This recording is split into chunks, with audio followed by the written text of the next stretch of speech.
Shavua Tov, estamos iniciando con el favor del cielo la parashá número 38 que lleva por nombre Korah y entre algunas cosas significa calvo. Esta parashá es tan importante que de las 54 parashiot del estudio de la Torah, del ciclo anual, son 5 las que llevan nombres de personas. Por ejemplo, la parashá Noah, Haye Sarah, esta que estamos viendo, la parashá Itro y la parashá Balak.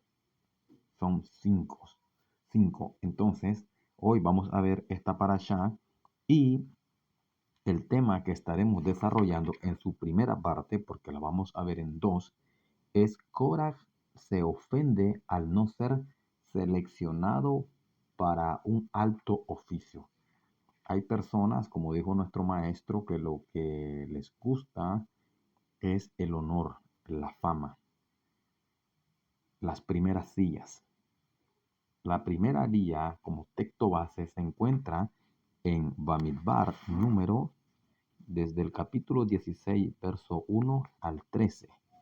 Leeremos el 1 de esta aliyah, el verso 1. Se apartó Korah, hijo de Izhar, hijo de Kehat, hijo de Leví. Y después dice, y Datán y Abirán. Primero dice que Korah viene de la línea de Leví. Ahora vamos con Datán y Abirán, hijos de Eliab, y On, hijo de Pelet, descendientes de Reubén. ¿Por qué vemos dos genealogías aquí? Por un lado, los Leviim y ahora los Rubenitas. Porque parte de la cizaña y el trabajo político, por decirlo de alguna manera, y sucio que estaba haciendo Korah era atraer a los Rubenitas diciéndoles que ellos eran, por ser los descendientes de Reubén y primogénito, hijo de Jacob, los que tenían derecho al liderazgo. Así hace el trabajo sucio quienes no están por voluntad de Dios Altísimo, sino haciendo su propio liderazgo. Y como vemos en la pantalla, y es por la línea de Leví, descendiente de Jacob, que viene esto pasando por Kehat, Idhar, Korah. Y vea qué importante, abajo de los descendientes de Korah está el Cana.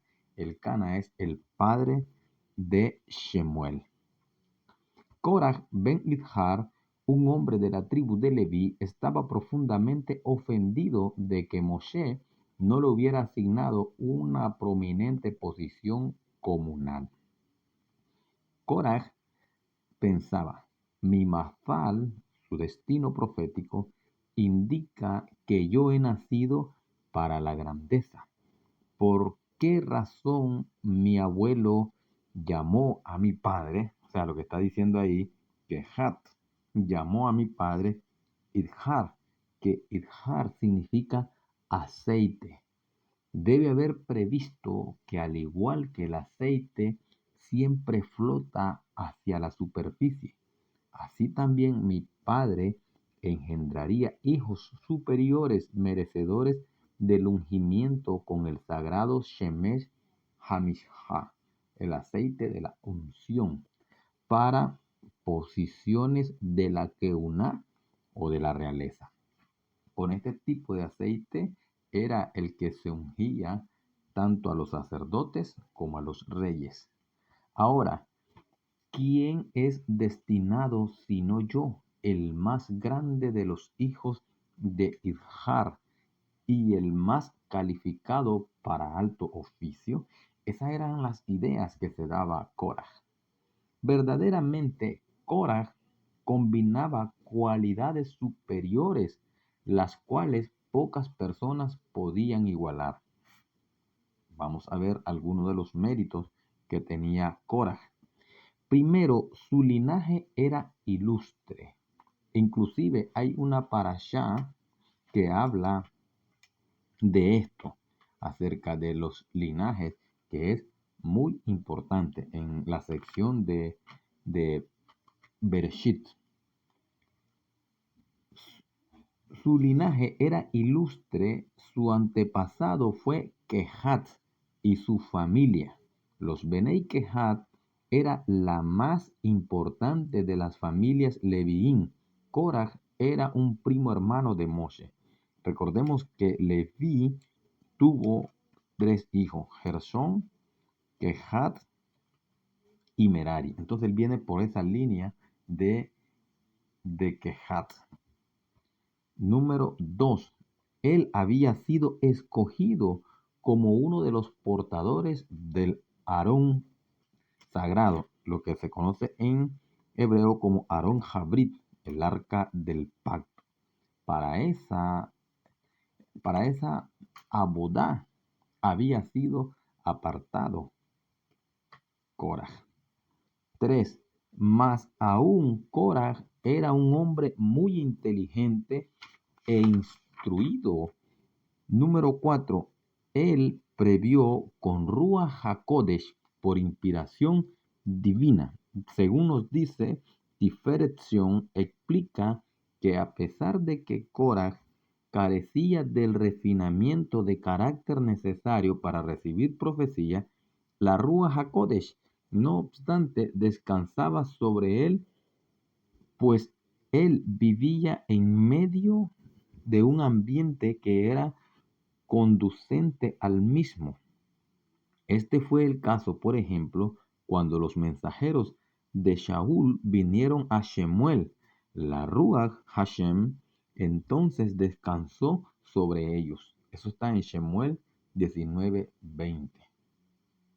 Recuerden que Shemuel es descendiente de eso. Por eso explica que usted ve que el niño desde pequeñito, Shemuel, que fue llevada por su mamá, Hannah, a Elí, él dormía y estaba allí donde estaba el arca, donde estaban los utensilios sagrados. ¿Por qué? Porque era un levín. No podía estar ahí otro que no fuera levita. Entonces que sus descendientes incluirían al famoso profeta Shemuel, de quien estamos hablando, así como también a 14 grupos de Leviín, quienes profetizarían con Ruach HaKodesh. Dijo Korah: estoy destinado a ser la fuente de toda esta grandeza. ¿Cómo puede ser que yo mismo no alcance un rango de especial importancia? El conocimiento previo de su gran progenie fortificó su creencia en el exitoso resultado de una revuelta contra Moshe. Él no se dio cuenta de que sería destruido y que sus hijos sobrevivientes darían a luz a estos grandes descendientes. Otra. Por sobre todo, Korah estaba seguro de sí mismo a causa de su fabulosa riqueza. Él se consideró a sí mismo favorecido por el cielo y por consiguiente con derecho a contender contra Moshe. ¿Por qué? Un hombre rico, como dice el texto, habla con descaro. Proverbios Misle 18:23. ¿Cómo se volvió rico Korah? ¿De dónde obtuvo su riqueza? Porque él era de buena posición económica. Los otros miembros de la tribu de Leví vivían en pobreza. Ellos no habían transportado oro o plata de Egipto. El mandato de Moshe de que todos los hebreos despojara de dinero y vasijas a los misraitas, a los egipcios, se refería solo a aquellas tribus que habían realizado labor esclava. Los levitas nunca fueron esclavos. Dado que los leviín no habían trabajado para los egipcios, si no fueron libres y estudiaron Torá, ellos no recibieron dinero en recompensa del éxodo. En el Yansuf, en el Mar Rojo, los leviín se abstuvieron de tomar los despojos de Egipto porque ellos no atribuían valor a las posesiones mundanas. Estaban totalmente inmersos en el estudio de Torá. Por todos los años del desierto, los leviín vivieron sin medios, dedicándose puramente a inquietudes espirituales. Solo Korah estaba hambriento de dinero. En Egipto, él había sido tesorero del Paró. Había separado, había esperado que los hebreos permanecieran en Egipto después de la redención y entonces se volvería el propietario del tesoro real. Hashem, quien conduce a cada persona en la vida a lo largo de la senda que ella desea ser conducida. Satisfizo el anhelo de dinero de Korah, dejándole descubrir una parte del tesoro de Joseph que él había ocultado en las arcas reales del Paró. Este descubrimiento hizo a Korah una de las más ricas personas que jamás vivieron. No obstante, dado que el mal empleo de su fortuna para rebelarse contra la Torá fue castigado a lo que se conoce en el judaísmo como midah keneged midah, medida por medida. Ningún rastro de su fortuna quedó. Ella desapareció junto con él en la tierra, cuando la tierra se abrió.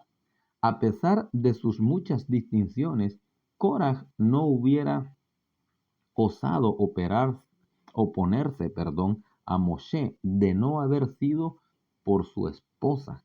La esposa de Korah infló el ego de su marido y repetidamente le aseguró que él estaba a la par de Moshe be Aharón. Para su mala fortuna, Korah escuchó a su esposa. Hubo dos hombres o dos personas extremadamente ricas, una judía y una gentil, quienes escucharon a sus esposas. Fueron destruidos ellos, perdieron sus fortunas. El judío fue Korah, cuya esposa lo inspiró a rebelarse contra Moshe. Y el no judío fue Hamán, el malvado, de quien batalló y luchó Mordejai, tío de la reina Esther, Hadashah.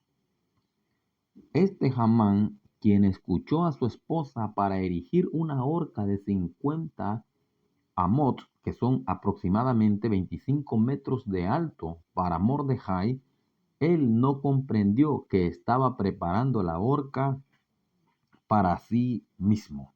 Entonces debemos de saber a quién escuchamos, qué escuchamos y la decisión que vayamos a tomar. Que Hashem, el Elohim de Israel, les bendiga y les asista en todo. Shavua Tov a todos mis amados hermanos, y que esta parashá Korah nos ayude como siempre a reflexionar y ser mejores hijos de Dios y hermanos, apoyarnos los unos a los otros. Shavua Tov.